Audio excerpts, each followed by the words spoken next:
This is the Russian Dynamite, Masha Slamovich. Becca here. This is Not America's Sweetheart, Davian. And It's Billy Starks. And the super fly guy, Trayvon Jordan. This is the fly side flyer, Jalen Brandon. Hardcore Princess, Jules Malone. Hi there, this is the Bubblegum Princess, Alexia Nicole. This is the Brazilian Wonder Woman, Christy Jane. This is the baddest black belt, Chennai Kai. This is Kid Bandit. The smash hit Joel Bateman. This is Robin Renegade. Cody Hawk. Brutal Bob Evans. And you are listening to Wrestling with Entertainment, one of my favorite podcasts in the whole wide world. This is S.o.s, and you're listening to Wrestling with Entertainment. Hello, and welcome to the show where it's Wrestling with Entertainment, the only audio experience on the web today. The trusted choice for interviewing all your favorite wrestlers every Tuesday and Wednesday on YouTube and Castbox, sponsored by Rogue Energy and Player One Coffee. I am, of course, your host, James J. It's a great day for wrestling, because we are wrestling with S.o.s. Hello, guys. How's it going? How are you today? I'm doing well. How about yourself? I'm good as well. Can you tell us where we can see Olivia, Sky, and Storm next event-wise? Yeah. So I will be wrestling at Arizona Wrestling Federation coming in February, and also on the I will be also in San Antonio for River City Wrestling on February 16th. That'll be my first time out there with them. It'll be about my second time being in San Antonio. But you could definitely keep up with me and my fortunately ever-growing bookings over on my social media with Twitter, X, and Instagram under Save One's Soul. That is my handle. You also can find me on Facebook as an S.o.s. All of them have about the same picture, the same person, so you can find me there. And usually whenever I post something on one social, they usually go through all. I'm also on Lemonade and also on Blue Sky. I've been told I probably should be on those, so I made those as well. All us also, under the same handle of Save One Soul as well. So you're just socially active on social media. I try my very best, which is very interesting because before I was a wrestler, I was not not very active. I'm very much an introvert, so social media to me never was like a concept until I started wrestling and realizing and being told like maybe I should be on social media more, posting more. And this year in itself too, I've gotten more projects that I want to try and put out to be more social. By just kind of like showing what I do outside of just the ring, posting random photos of stuff that me, as Sky, Olivia, Storm do, and just kind of to get people to get to know us outside of just being a wrestler. So yeah, I'm very active and it's going to get worse this year. So. And where can we find merchandise? My merchandise you can find, I have a fourth wall store. It's in my link tree, which is all under my socials. And if you can't find something there, generally I will have it when I'm at shows. And people are also feel free to DM me on any of my socials asking, hey, I know you have a shirt, what kind of shirts do you have? Or I also have beanies now. I also have hoodies. I've been trying to actually start those. I do all of my stuff myself. So I try and do that for myself, and also have various other things like this coming for January shows. I'm now releasing little packs of gummy bears because Olivia loves gummy bears. So now we're trying to sell like a little Olivia-esque gummy bears for people and for kids. And just kind of being creative in that way. So anything you hear about that's merchandise, that's not on my fourth wall store, most likely I have it and they can DM me directly for those. Perfect. And you don't have to go looking for it. All of the links to all her social media and merchandise will be in the description of the video below, but on YouTube and Castbox. Alright, and let's get into it. It was not too long ago, you had a Christmas hardcore match with Fallyn Grey. Um, a very interesting match to say the least. Can you tell us about that? Yeah, so Gray and I are at odds. We still are. Where as you know, she has the one thing that I want over at Arizona Wrestling Federation, which is the women's title. That was created, I want to say a year or two after I debuted in 2017, 2018. And basically I was like, I want to chase after that again. So when I came back from my injury, my first goal was to try and capture that title.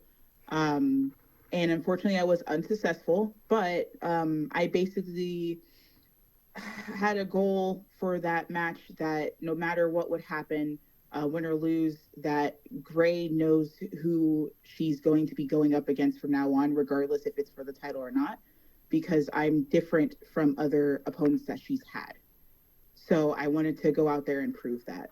And that did mean, going through a table, choke slam onto a chair, throwing her into a porta potty. Sometimes you gotta be innovative. If there's stuff there, you gotta make use of it. So I used it. So sometimes that's what happens. And yeah, I just kind of be creative, be unique, and just show people what I can do, being S.o.s, because I'm different from a lot of people, especially in Arizona itself. I think the real question is, was it a shoot porta potty or a walk-in porta potty? Nah, it was basically it was kind of a shoot. we she knew. It's just that, we figured it out that we were going to do it after, like, once we were out there, because we weren't 100% sure, and then we did it. So it worked out. A lot of people enjoyed it. They laughed, and that's all that mattered. And there was also a song during the match and Skittles as well. Yeah, she played a song in the beginning. After she stopped me when I was chasing her, played a tune, and I didn't like it, so she ducked a punch for me and then hit me with the ukulele. I got scratched from that on my back, actually, and it was there for several days.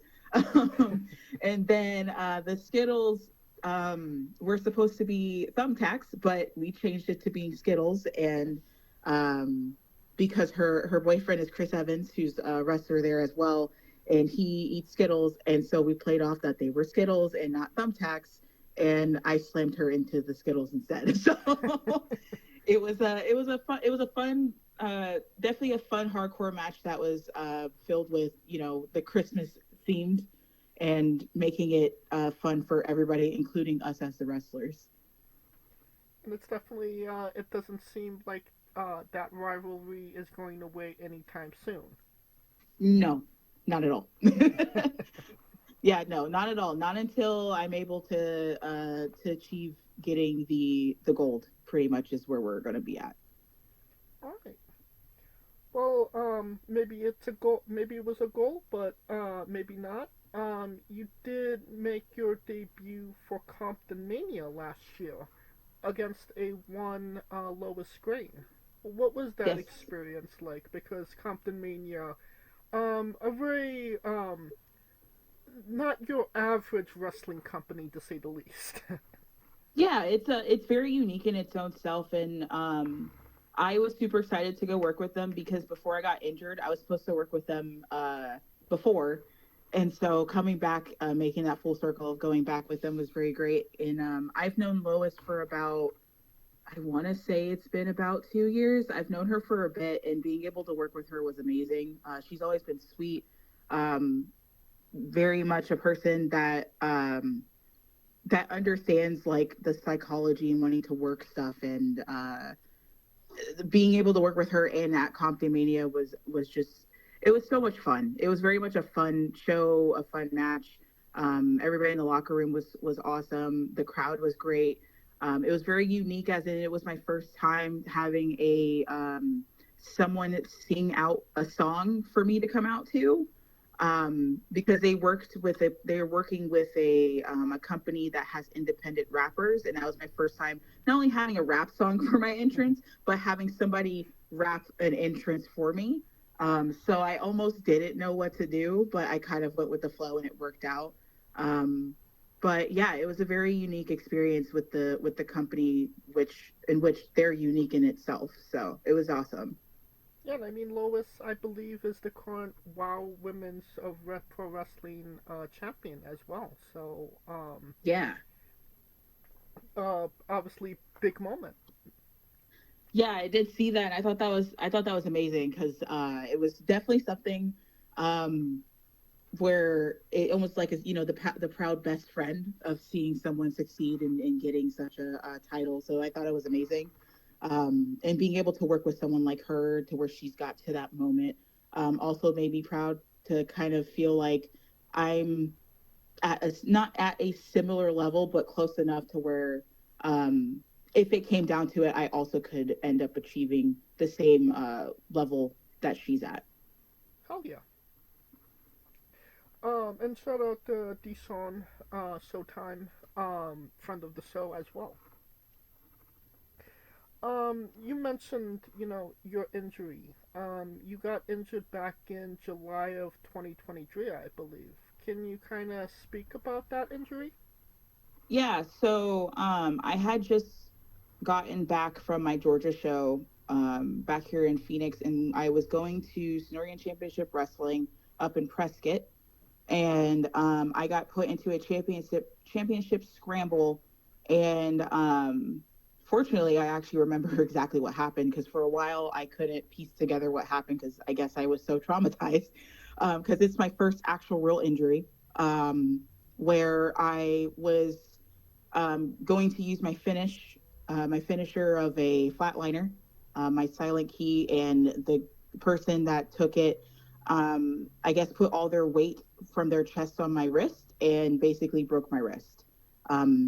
Fortunately, it was the ending portion of the match to where I could have rolled out, and a ref was kind enough to take me backstage to kind of assess the situation, and then someone took me to the hospital. But that's essentially what happened.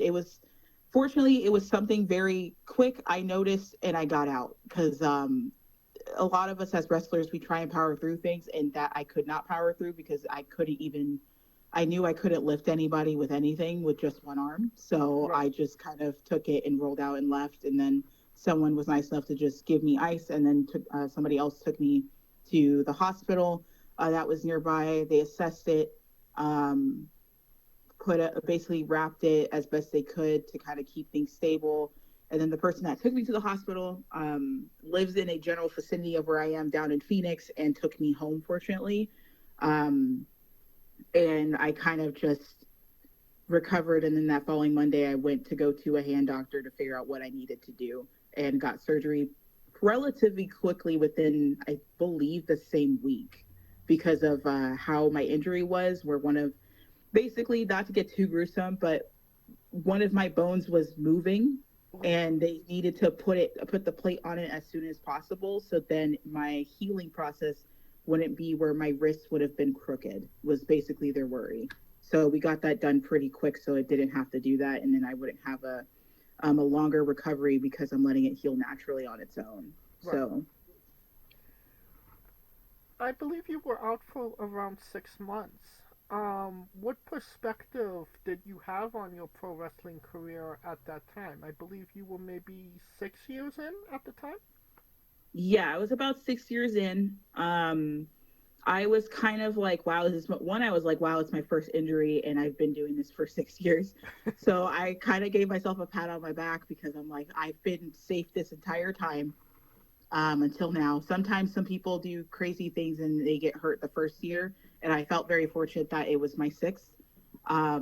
And I kind of just was like very bummed, as a lot of wrestlers probably say when they get injured, because they basically have to take a step back from what they love, which, it's wrestling. And if we have to step back from wrestling, it's like, what do we do now?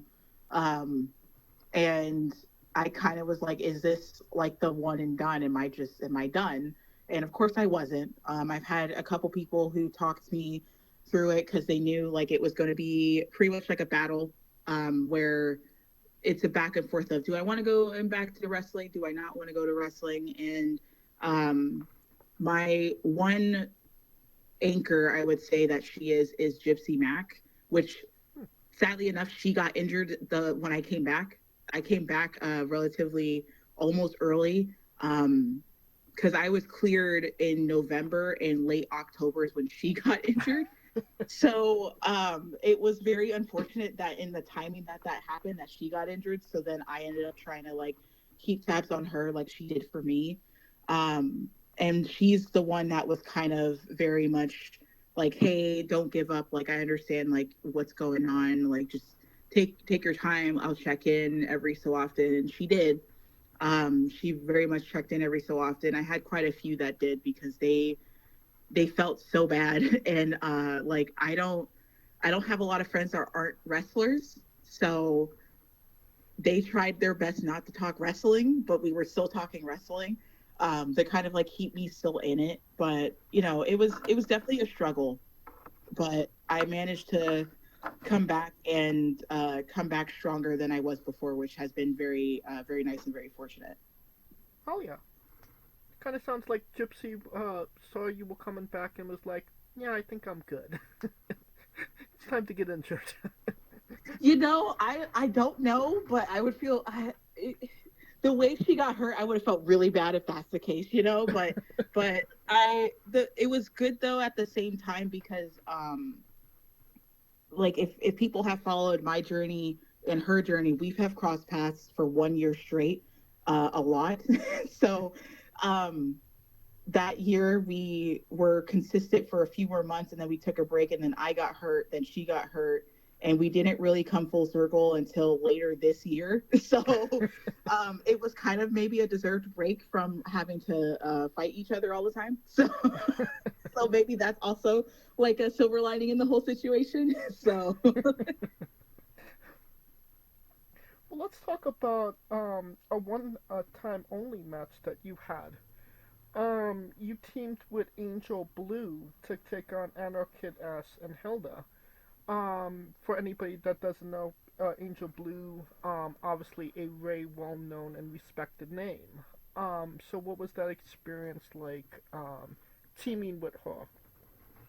it was honestly amazing. She's very knowledgeable, and I asked her, I picked her brain, asked her a lot of questions. I even asked Hilda and Anarchid like questions because that was in San Antonio, and that was my first time being down there. I've been in Texas before, as in the northern part of Texas, like in Boiger and Lubbock, but I've never been down to San Antonio. So I know like the scene was a little different, and I was like a little intimidated, but she saw me, shook my hand, introduced herself, I introduced myself, and we kind of talked a little bit, and then I kind of just picked her brain on certain things and just asked her about the business because she knows it definitely more than I do. And I really wanted to kind of see what the scene down here was because she's been around the San Antonio scene before. And she very much has that well-known, renowned attitude where she's knowledgeable and willing to give it to you if you just ask her. And like I said, she's very, very sweet. I actually love her, and I would love to tag with her again, and I would even love it more if I was able to wrestle her. So I would love to see her again, and I'm hoping maybe once I go down to San Antonio again that I'll be able to actually say hi to her or something while I'm down there. Definitely. Is there any differences you saw in the pro wrestling environment between wrestling in Arizona and wrestling in Texas? A little, yeah. It's not that much different. I feel like the Southwest and the like South, where at least in Texas, aren't too different. Like everybody's, friendly, family, but we're all competitive in our own way. I feel like with Texas, because there is so many prominent cities like Houston, Dallas, San Antonio, that they all have that good competitive attitude, and I very much love it. That's like the attitude we want. And in Arizona, we're now starting to grow with more promotions. We have Arizona Wrestling Federation. We have Sonorian Championship Wrestling. We now have American Warrior Wrestling Alliance. We now have IZW, Apex. We have WrestleDrag. We have all these companies now up and coming for many years, or just now starting within the last year or two, up and coming now. So we now have all these promotions that a lot of us who started 6, 7, me now going on 8 years ago, didn't see. We only had like maybe 1 or 2 promotions.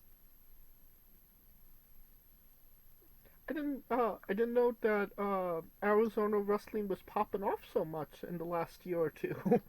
Yeah, it's popping off a lot, and I thoroughly enjoy it because it's bringing in new talent. Whether it's out of state, it's also bringing a lot of people who train different avenues to train with, to work with different people, and it's popping off so well. And I wanted to continue it to grow, and the environment here to continue to grow as it is, because when I first started, there was only a collective of like 5 of us in my group, and now when I came back from my injury, there was like 10 new people that I just never met before, and I only was gone for 5-6 months at that point. So like to see that growth of more people were coming in and staying to train and be wrestlers, and knowing that they see what I see with all these promotions and all these options to pretty much navigate with all the audiences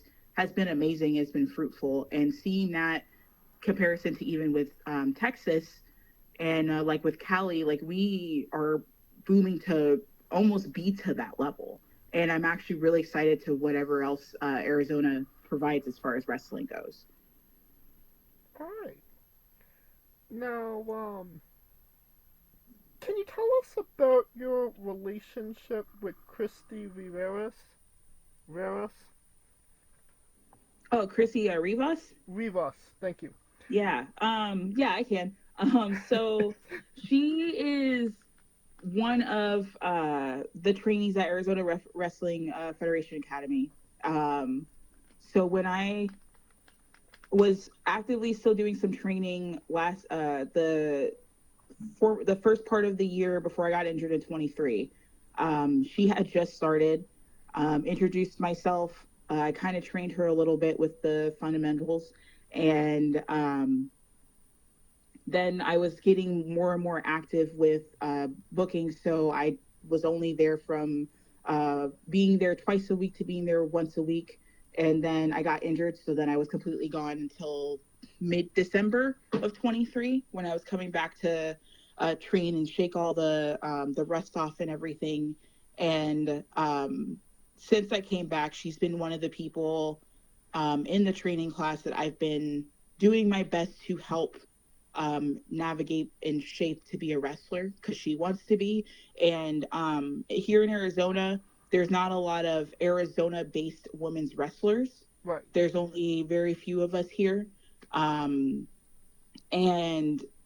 because she's one that wants to stick around and actually do this, I'm like, okay, then I will happily help navigate where you want to be. I will help you to where you want to go. You can ask any questions, because I'm one of the few in the training classes that's not only just a senior trainee, as I consider myself, but I've been out and about in other states. So just kind of to be able to talk to the training class and be like, yeah, this is what I've been seeing when I've been out of state.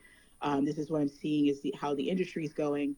She wanted to know all of that, and she wants to, she's passionate. She wants to do this. She wants to do this thing. So, being able to work with her the couple times that I have at Arizona Wrestling Federation has been a learning experience for her, and very much showing her how to basically work a match in front of a crowd and be able to really find herself as in who is she as a wrestler. Because that's what I've had with Morgan, who is Navajo warrior's wife, which Navajo warrior resides here. She was that person for me. She's basically my wrestling mother. So I'm basically Chrissy's wrestling mother in that regard, by taking what Morgan taught me and giving it to her to like basically pay it forward and pass it down to, keep wrestling alive in women's wrestling in Arizona. So, I just asked because it kind of seems like she kind of sort of likes you, but a BGT is kind of in her ear, which maybe kind of makes her dislike you. And it kind of feels like, depending on what personality's in charge, you don't necessarily like her idol. sometimes I like her, sometimes I don't. And sometimes with BGT, it gets a little frustrating because BGT is messy, and because he's messy, some things can happen. And so I've been trying to tell her to be careful who she associates with. But if she wants to associate with someone like BGT, and BGT starts being messy, then I have to handle things accordingly. Right. If she's collateral damage in that, then so be it. She made her choice. Exactly. Well, let's talk about you being the first ever Motivate Pro Wrestling champion. What did that kind of mean to you to have that belt put on you?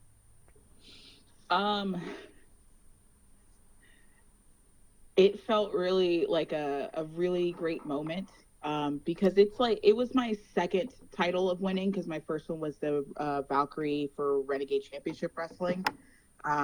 But that one meant a lot because it was something that felt like it was going to come to fruition over time. And it was a moment of, is this my time? Is this my time? Is this my time kind of thing. And when you go through this journey, at least for me, obviously the wrestling in itself is the most important, but getting a title isn't bad either. And being able to be in a position to even go for a title is just an honor in itself. But being able to win it really was a moment of, I'm the top dog for the women's division. Like, to finally prove that to the fans and to anybody that comes through with the company, that I'm the one you're going to have to beat. Or as as The Rock says, I'm the final boss for the women's division. So you'll have to go through me in order to kind of to get to be that title. So it was very rewarding, and very much a this is actually the time. We finally did it. Now let's keep going. Is that a moment you take in the moment, or is that something that kind of sets in afterwards, like, wow, I did this? It sets in afterwards for me, because I'll sit there, I'll be like, wow, I actually did this. But when I get to the locker room, I actually sit down, that's when I instantly, like, it hits me all at once, and I'm like, wow, I actually really did it. And I get emotional. So it's like something I wait until the back. There may be times when I won the first one, I did actually kind of cry in the ring, but this one I held it in and held it tight until I got to the back, and then by then I just instantly started crying. So Now, can you tell us about that time you killed Poilo Del Mar? Oh boy. Yeah. So it was a boss battle royale for Level Up Mania with Versus Pro Studios out in Vegas, which they do it once a year. They're doing it next year, and it's the weekend after Mania week. And it is funny because I keep remembering it. I laugh because it was a moment that was unexpected, but Poyo was there. And I was like, well, I guess I could take somebody out, and Poyo happened to be the person. So I had to be I had to be that person. I had to be the bad guy because I don't think anybody else would have done it. So I took care of the business. But I love Pollo. So I love Pollo. I love Pollo so much. But yeah, I had to I had to take care of things. Well, fortunately, Pollo has taken worst bumps. So This does is true. that. I have seen some of those, and some of them were nastier than what I did, and I feel a lot better. But I do feel a lot better knowing that. Well, if you're in that battle royal again, it's something that they're definitely not going to be a part of. Well, if they are, then Pollo might have some trauma the moment that Pollo sees me. So yeah, running it back. Yes.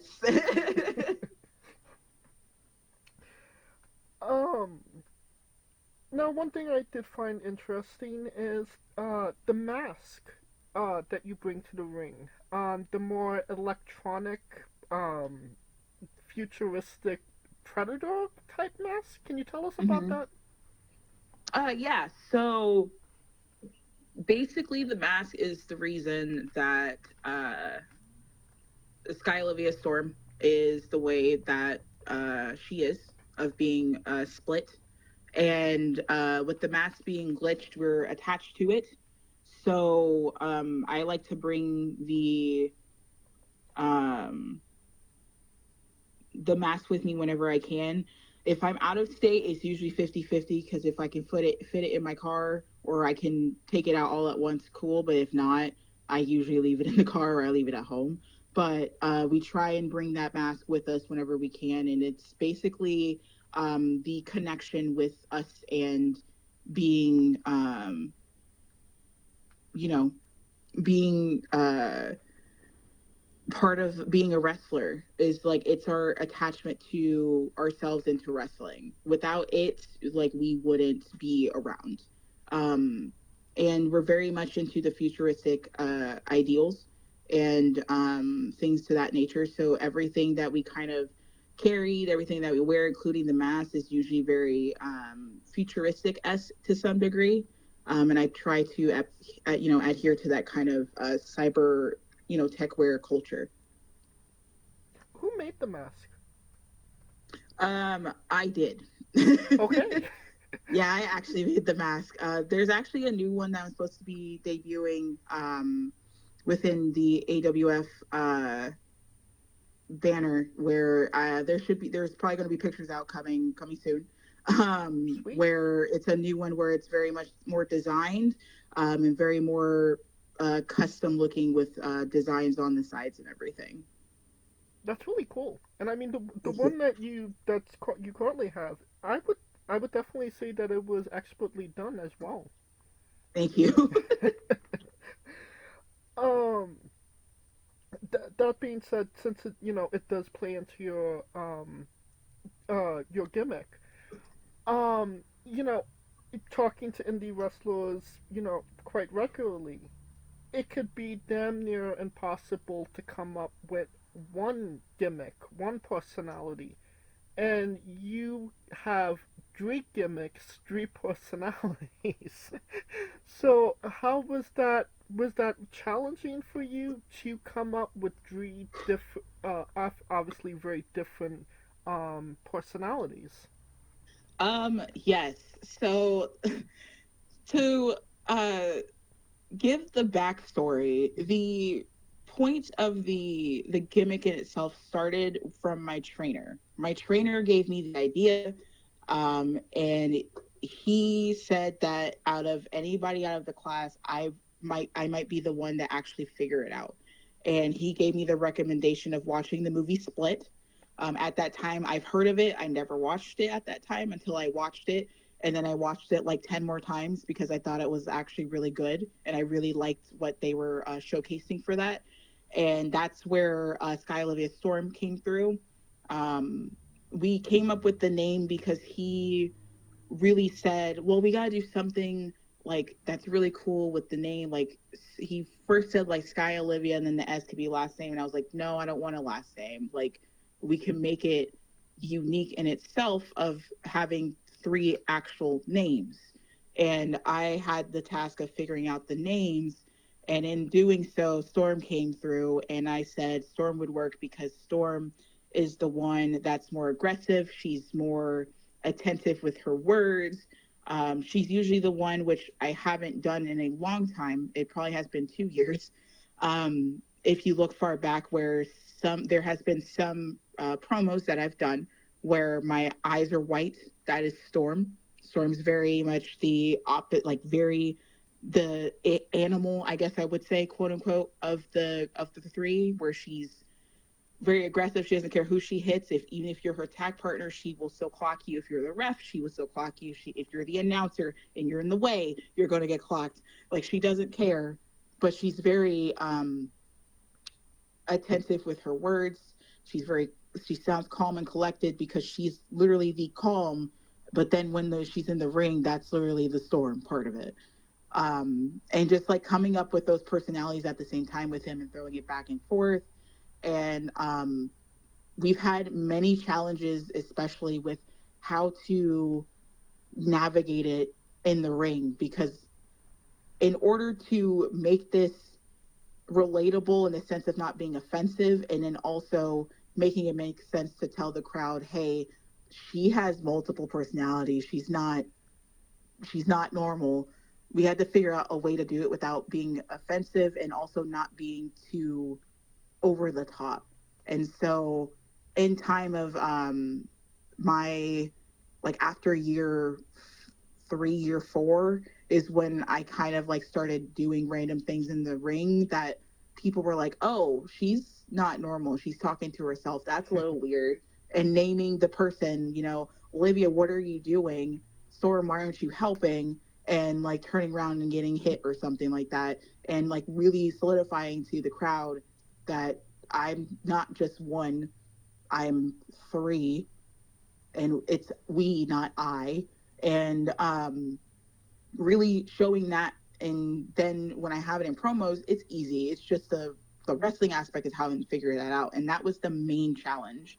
And once I figured that out, that's when my trainer knew I understood the assignment, and I managed to figure it out.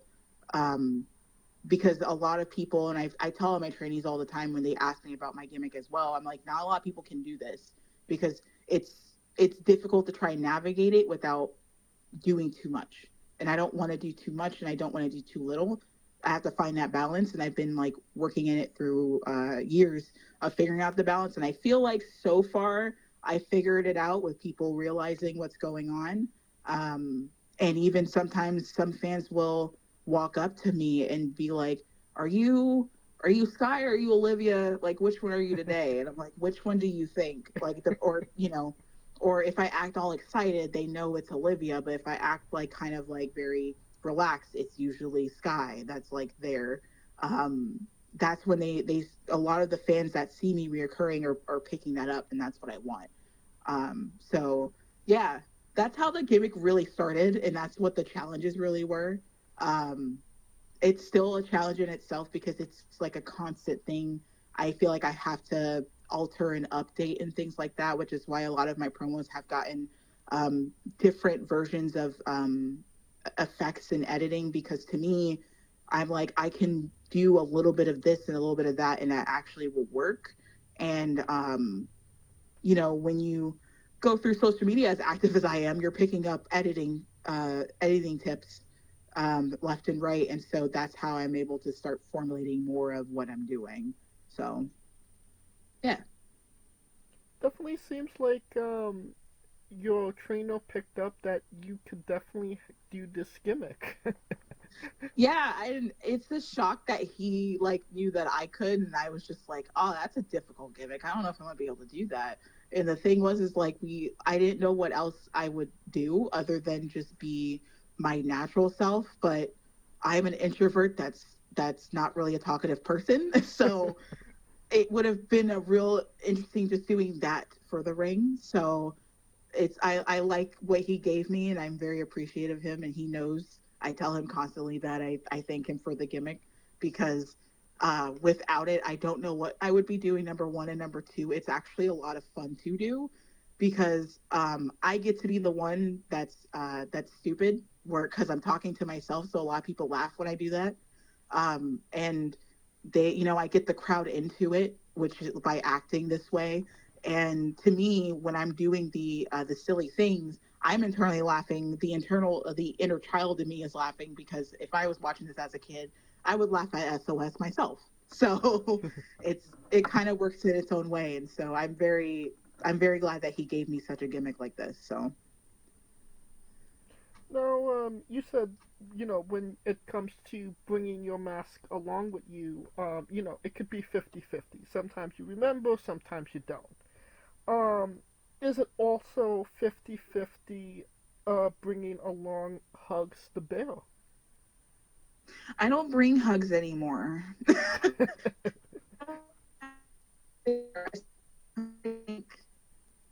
The second or third year, because I kind of grew away from Hugs. I still have Hugs actually on my bookshelf. I have like a section that has my old stuff, and Hugs is sitting in the middle. I haven't brought Hugs in a while, and I've been talking about bringing Hugs back, but I don't know if I really want to. I don't, and if I do, I don't know when. So, because a lot of the times I'm mostly Sky. I'm not Olivia. So it's like, when should I bring him back? And it's good. I think it's going to happen this year. So a lot of people, you guys just have to stay tuned for, because Hugs may come back. But yeah, I stopped using Hugs a while ago, and I still keep him with me, whenever I go somewhere. Like whenever I move to a different house, I end up like bringing him with me. I never actually like tossed him like he wasn't anything. I'm like, no, I need to keep Hugs because I might use him one day, but I have yet to find a reason to use him. So who knows? He might get brought up again. Oh yeah, big pop. Yes.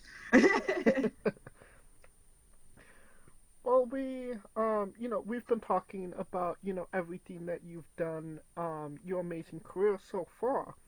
But let's run it back to the beginning. And when I say the beginning, I mean the very beginning. And when I say the very beginning, I mean even before you started pro wrestling. Can you tell us about your Tough Enough video? Oh my God, I can't believe you actually watched that. I realized that a lot of people, I didn't know if anybody really like knew that happened. But you know what, I will happily talk about that. So that was when I got super, super into wrestling. At that point, I wanted to be a wrestler. Obviously, as most of us, we wanted to be wrestlers since we were kids, but I went away from that when a lot of the women's wrestling was just 2-3 minute matches, or they were like bras and panties and all that stuff, because I wasn't comfortable doing that stuff and I didn't feel like I fit that bill. So I kind of like moved away from it. It was mostly paying attention to the guys wrestling. And at that time, my dad never really took me to independent wrestling. I think I've been to maybe one or two at that point, but I never been into a lot of them.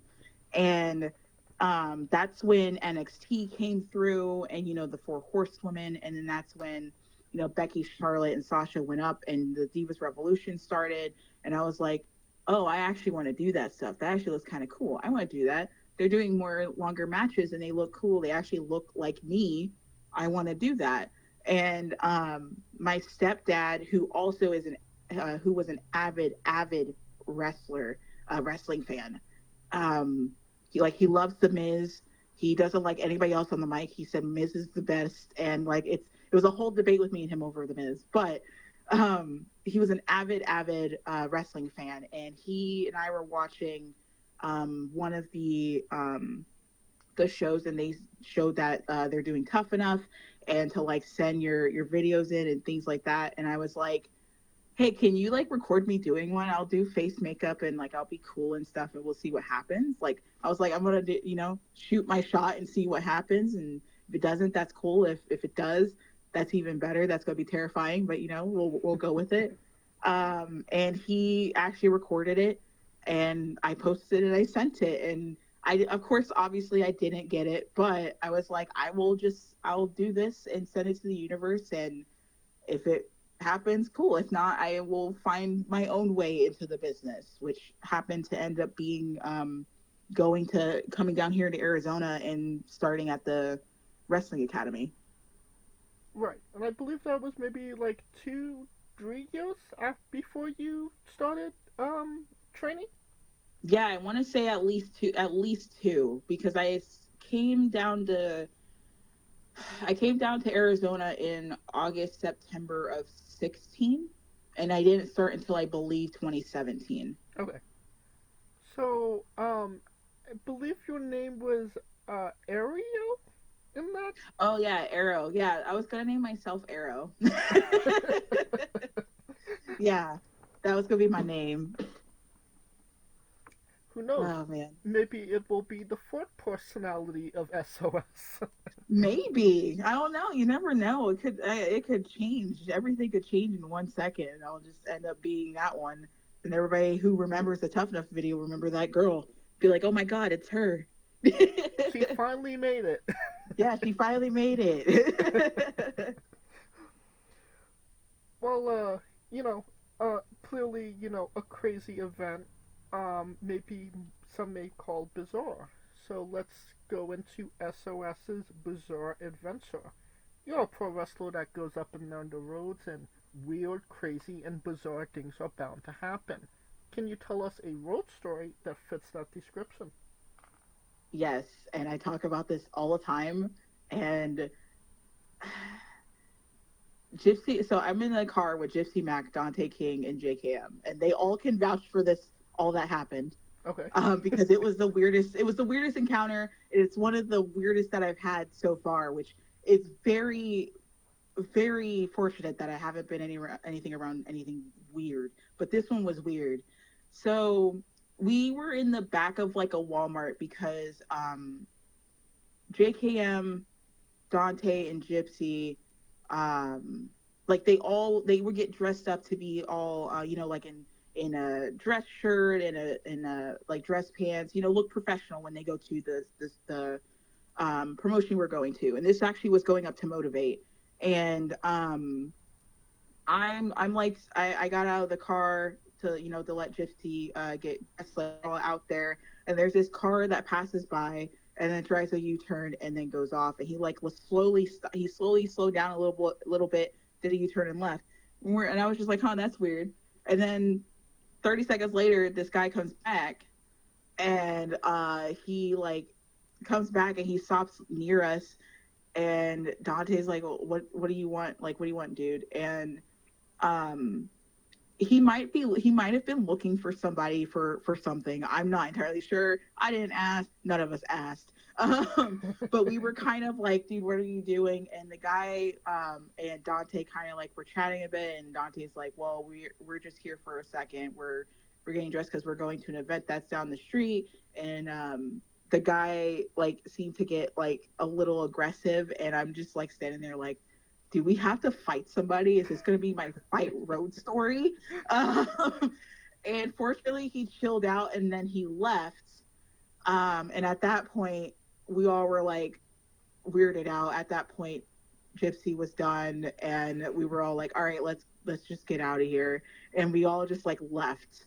And like we saw him one more time, but like he went farther away from us, and he stopped like in a parking space, and we were like, all right, it's time to go, and we left. Like it was like it was a thing where we're just like, we're not dealing with that right now. And yeah, I believe it was when we were going either to Motivate or we were going to Renegade Championship Wrestling. It was one of the two, but it was like the weirdest like encounter we had with just like going to a show, and this dude was just like weirding us out by like circling around us and asking us random questions, and we're just like, dude, leave us alone. So all right, definitely an odd, bizarre thing to happen for sure.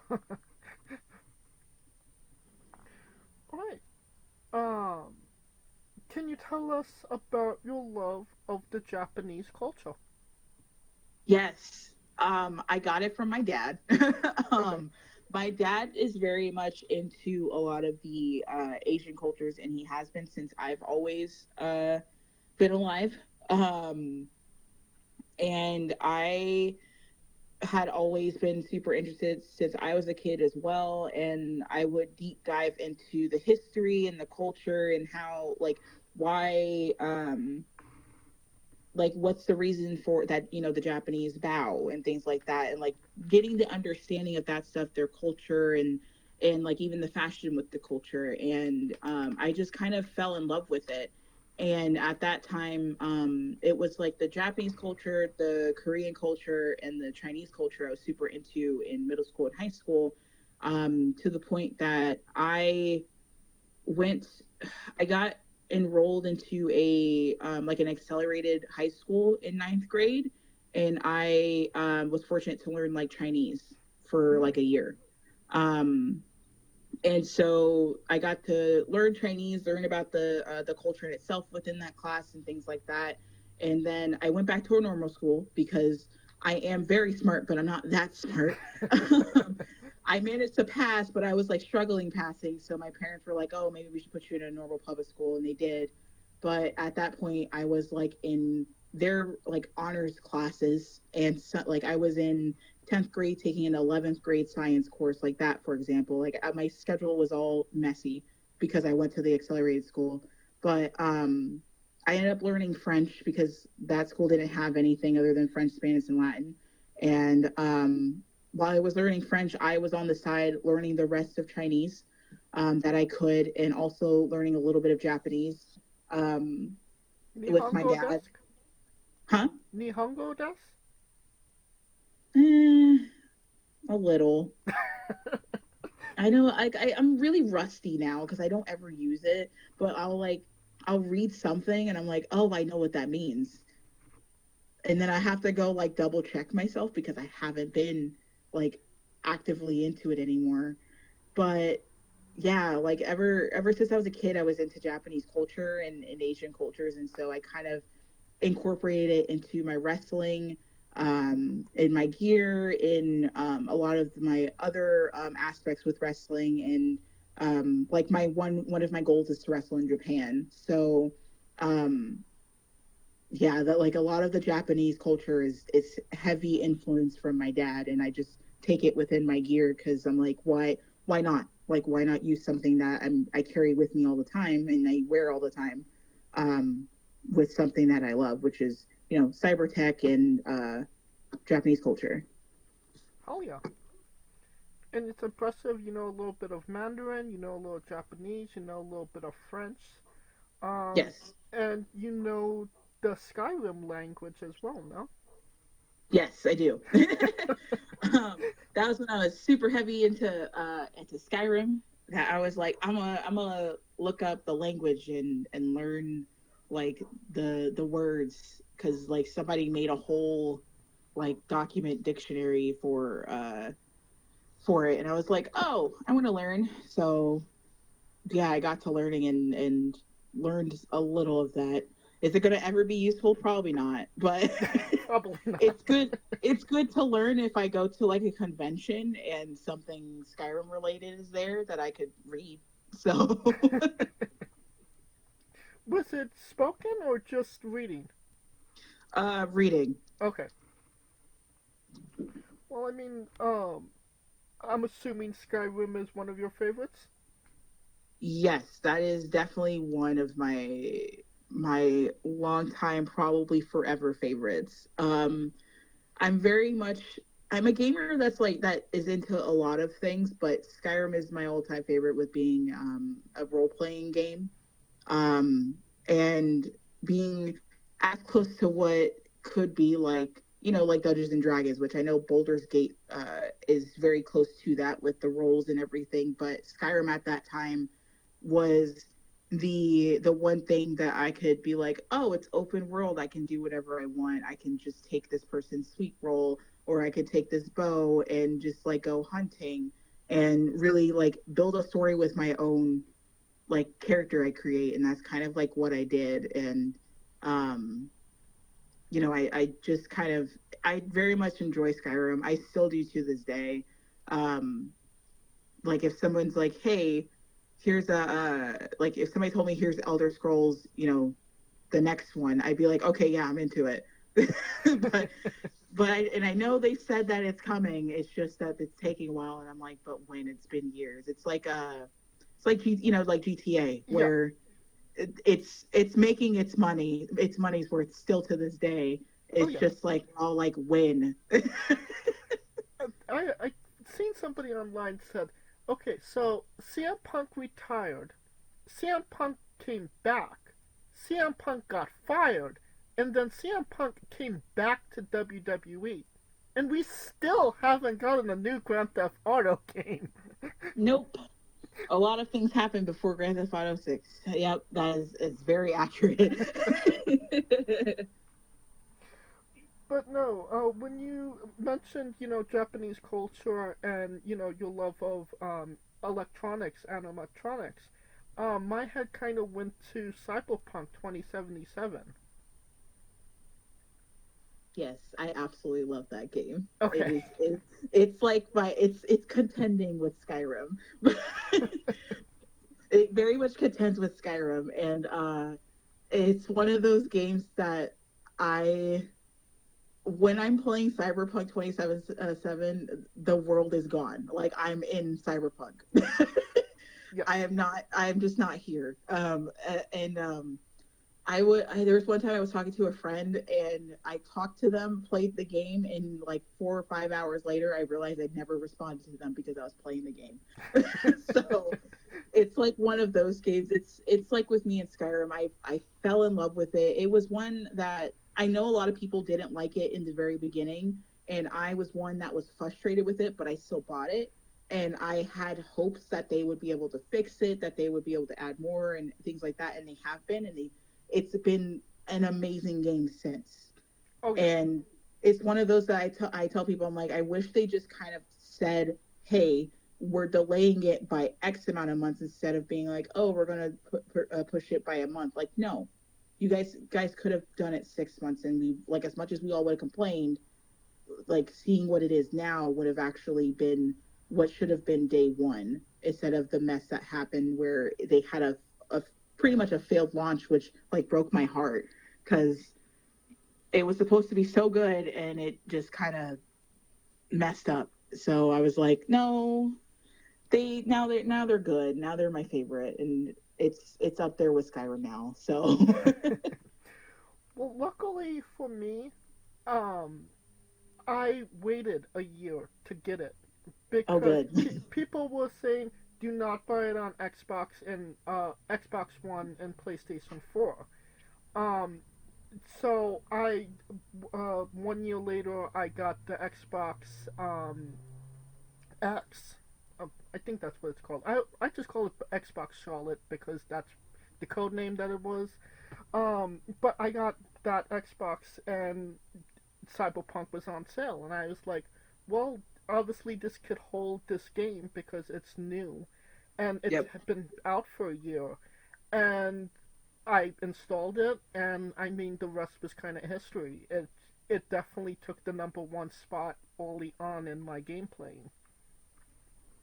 Yeah, it's such a good game, and like my one hope is that there is another Cyberpunk-esque game that's just as open world or just at like even more than with Cyberpunk 2077, because like you could almost do so much with the kind of open world with that kind of setup. Oh yeah, and from what I hear, they're making a sequel, so that's gonna be awesome.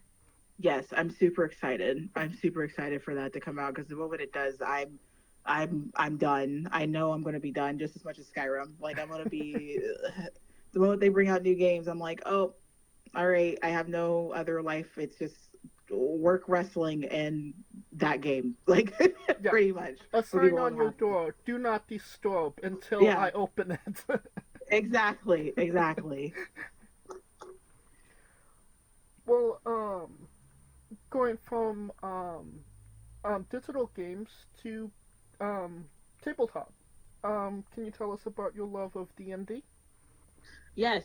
So this goes back to my dad, but like he got me into it.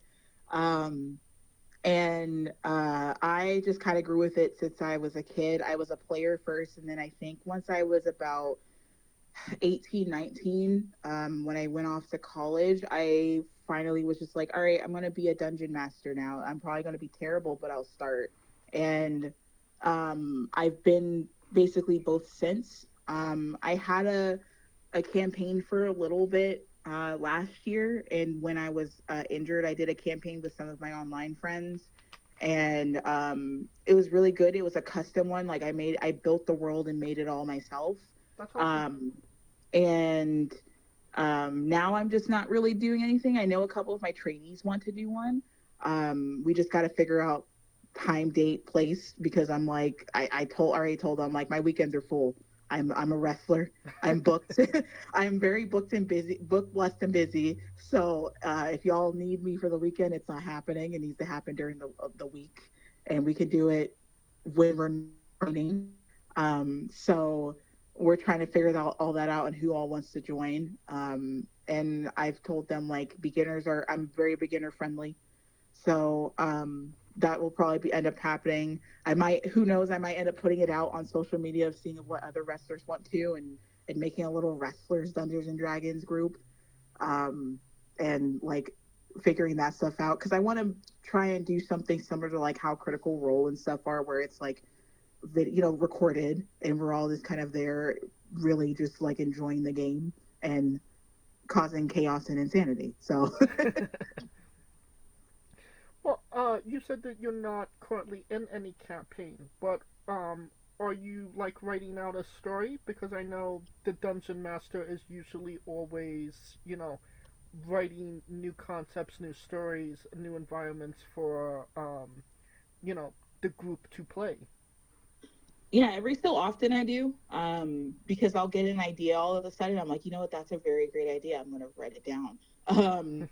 And I'll write it down and I'll kind of flesh it out a little bit, do my own little research, things like that. And just kind of keep it in a folder of like for a later campaign, or like for something like if someone's like, oh, I want to be a dungeon master, I want to like kind of create my own campaigns, and I'll give them like my little ideas. I don't mind sharing. So I'll give it to them and be like, hey, well, I have these campaigns. Maybe one of these interests you. And if they want to take it, sure, go ahead. Like, I don't mind. And if like, just to kind of help them jumpstart somewhere too. But yeah, I'm always writing something. I'm also always writing characters. Because sometimes like I technically have three, but one of them I hold near and dear to myself, because she's a hunter, and I'm very much a person that loves playing characters with like a bow and arrow or some kind of ranged weapon. So she's like my number one girly that I keep hold. But I've been creating a couple others to kind of, in the event that I play a small campaign with a small group of people and they need an extra, that person can fit the bill on what they need. So, yeah. You're speaking about the barbarian princess now? Yes. Kanika Ari? Yes. Alright. I think that's a good segue into the colossal question. Let's say they're making a movie about you. Every movie has a soundtrack. What would be the first 3 songs on your movie soundtrack? Man, this is a very good question.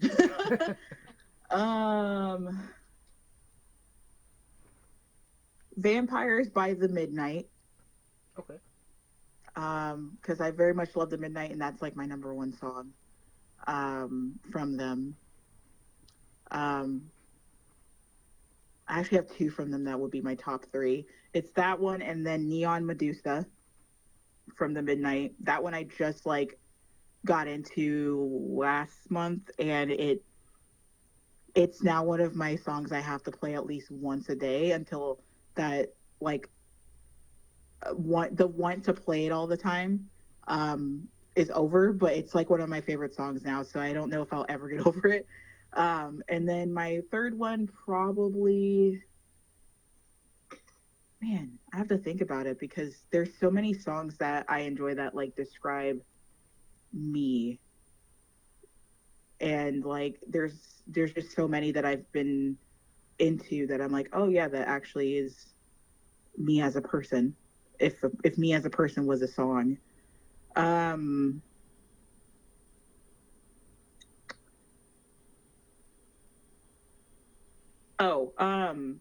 There's a song from Kingdom Hearts that's called Face My Fears. Yes. That song will also be there. I think that would be a song that would be for my kind of movie. All right. Getting some Kingdom Hearts soundtrack in there. Never Yes. a bad thing. Good song, but maybe not my favorite Kingdom Hearts Part 3. No, that's, you know what? That's valid. That's valid. I just there's a lot of the songs in Kingdom Hearts that I enjoy, and I know that one very much is one of them. Gameplay wise, though, I'm still kind of 50-50. I gotta replay stuff again and get my vibe for stuff. So, Birth by Sleep is my favorite one. no, actually, you know what? That actually is a good one. I do like Birth by Sleep. Yes. That one actually is a good one. Right. A solid 3 picks to say the least. Now that we have the soundtrack down, everybody knows you get the soundtrack first, then you write the script, and then you go to casting. Who plays S.o.s? And you can't say yourself because you were obligated to make a Stan Lee-esque cameo. Who would fit me?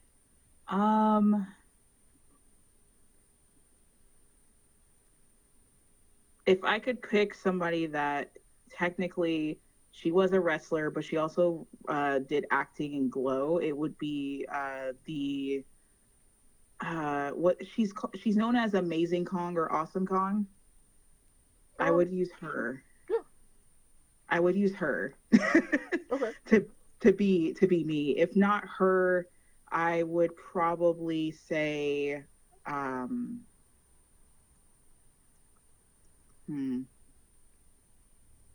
I don't know. I have to think of who's like quirky that could do quirky like me because I'm like I'm awkward and like that part makes me quirky for some reason. Okay. Yeah, I don't know who else would be, but I could see her if there was a possibility her to be me. Yeah, definitely. I mean, we have unlimited budget, so we'll definitely be able to get her. Right. Now that we have you casted, every movie has a supporting cast. Who would be 3 people significant to you in your story that would be in your movie, and who would play them? My trainer LT, which I think it would be really funny if I had him be played by, I can't remember, I'm not good with actor names, so you might have to help me if you remember. Yes. But the what's his name? He's in my head and I can't remember. What was he in? Hold on. I'm trying to remember. I want to think. I don't remember what he was in, but he's like I really cannot remember him. I want to say he's in one of the like movie, the transporter guy. Oh, Jason Statham. Thank you. I was like, his name is Jason, I think, but I didn't remember. Yeah. So him, I would think he could play my trainer. And then there's Gypsy definitely would be a main person as well, because without her, I really wouldn't have jumped to the heights I have gone with traveling wise. I was very much kind of in a bubble for a little bit until I met her, and she definitely helped me get the connections that I needed to go places. Her, I think, I'm thinking Jenny Ortega would be the one that probably would fit her. Yeah. And then I think the third and final person probably would be one of my good friends who's fortunately and unfortunately she's like was a wrestler, but she got hurt, so she had to basically retire really early, Oh, okay. unfortunately. But she and I are like good friends. We still talk. We talk wrestling and we talk other stuff as well. I would probably have her be played by Aubrey Plaza because she would fit her ridiculous vibe. Alright. This is sounding like a fantastic movie. A blockbuster to say the least. And you could pre-order the tickets now. Alright. Now on to a controversial subject. Pineapple on pizza. What's your stance? I particularly don't like it, but if other people do, I'm not gonna to fight them like most people probably would. Like my younger sister is very much into Hawaiian pizza, so she definitely loves pineapple on pizza. She's been like that since she was younger. So I'm used to the point where I'm like, okay, that's your piece of pizza. I'm gonna have pepperoni or pepperoni with bacon on it. It's fine. But if it's like the last resort pizza, I would eat it. But it's not like the number one fave. Like, yeah, totally for it. You know what I mean? No, I gotcha. Alright, so you're anti, but you're not willing to cut out family members for it. Correct. What's your spirit Pokemon? Squirtle. You had that ready to go. Squirrel's my favorite, and I've always said that he's like the one. He's my spirit one. Now, we love the late great Tracy Smothers on the show. Do you know the acronym for Doug? THUG. No. T is for terrible, H is for hell, U is for ugly, and G is for jail. 'Cause a Doug can't spell. I like that. Yes, we love the late great Tracy Smothers, trying to keep the memory alive. Weirdest question you'll be asked on a wrestling interview, hopefully. Would you ever consider wrestling a rock? Not Dwayne Johnson, not the country, an actual physical rock. You know, if it came down to it, probably. If I could probably make a decent match with The Rock. Okay. Well, just for context, there's a wrestler named Psycho Mike that indeed wrestled a rock for over 15 minutes in a Tungsten Man match. That's an Iron Man match that lasts for 2 weeks. That's crazy, but that's awesome. That's Psycho Mike. On a more serious note, where do you see yourself in 5 years? I honestly hope to see myself still wrestling. I'm hoping and working my tail off with trying to get into obviously the big leagues or even as close to. So I'm hoping to be able to reach that goal, whether it's TNA, whether it's AEW, whether it's WWE. I'm hoping to be able to get to that point. And if not, I'm still hoping to be booked, blessed, and busy within the next 5 years with just working around the circuit.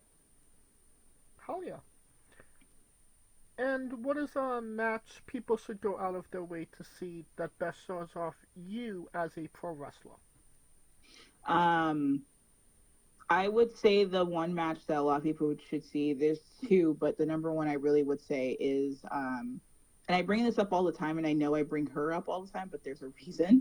Because like I said before, me and Gypsy have done a whole year straight of just us wrestling each other in various promotions.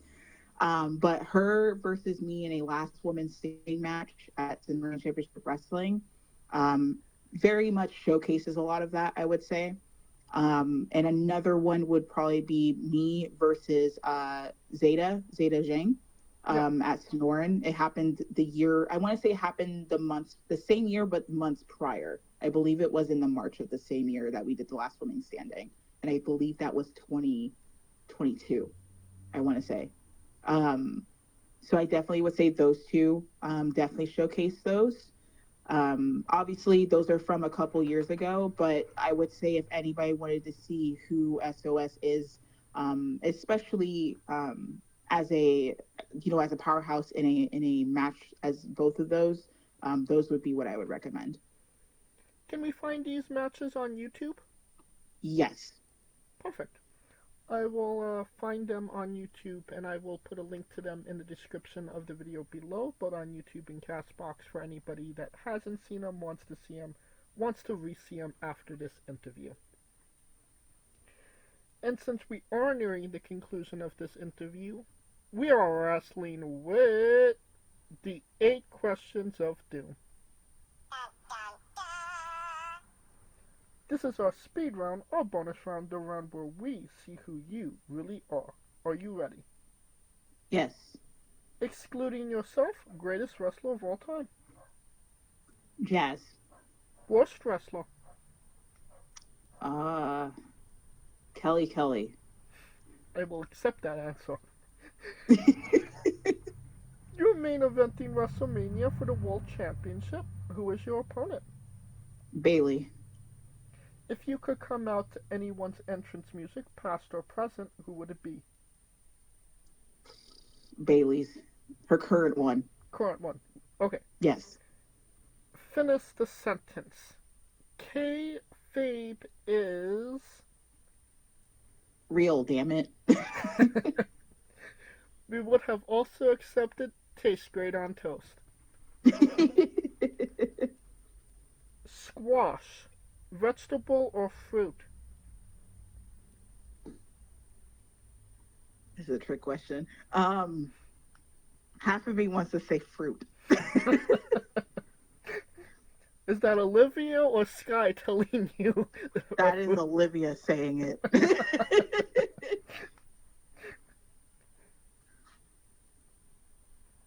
So, what's your final answer? I want to go with fruit.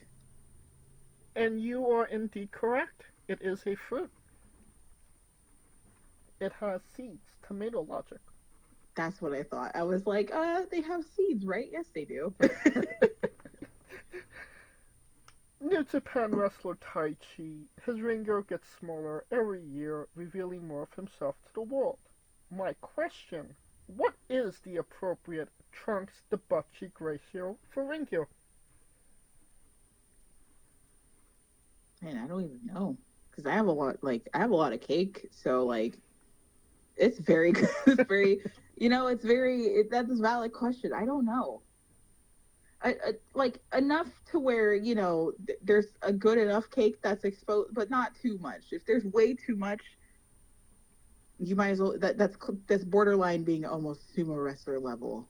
Like, I don't know. I don't know what the correct ratio is. So, a little bit of cheek. So maybe like 10-20%. Yeah, you don't want to go too far because then you're going too far in a different territory. Right. All right. And the last question, the main event, the thing everybody wants to know. Have you ever had a conversation with a stranger in a supermarket about Darby Allin? No, I haven't. And that is the correct answer. And that will conclude this interview. Thank you so much for coming on and doing this with me. Yeah, of course. Happy to be here and happy to answer your questions and talk about things. I appreciate it. Absolutely. And once again, where can we find all things S.o.s on social media and your merchandise? You can find me at Save One's Soul, so it's Save One's Soul at Twitter or X, Instagram, Lemon8, Blue Sky. I'm on Facebook under S.o.s. I have my merch store on the fourth wall. That's in my link tree. My link tree is on all of my socials. And also you can feel free to DM me if you know that I have something that's not within the fourth wall. I do ship around. So that way we can, get you your merch. So if you don't see me at your show, you can just get merch directly from me. Perfect. And you don't even have to type it into your Google machines. All of the links to all their social media and merchandise will be in the description of the video below, but on YouTube and Castbox, simply click the link. A new tab will appear on whatever device you are on. You have no excuse. Buy a damn shirt. Please buy a shirt. They're really cool. Just saying. Hell yeah. Of course, thank you for listening. If you like what we're doing, please like, subscribe, comment, but on YouTube and Castbox. This was sponsored by Rogue Energy and Player One Coffee. Join us every Tuesday and Wednesday for new incredible interviews, and follow the show at Wrestling with E, but on Xthread and Instagram for information on who we're interviewing, when we're interviewing them, links to those interviews, and so much more. Follow me personally at JamesJ993. Alright, when I say wrestling wit, you say entertainment, okay? Yep. For our special guest S.o.s, Kaliko Yacht, Scooter Dust, I'm James J, and this has been Wrestling Wit Entertainment. Hey folks, this is the Colossal Mike Law, and you are listening to Wrestling with Entertainment. Enjoy the show, support these guys. We appreciate it very much. We'll see you at ringside.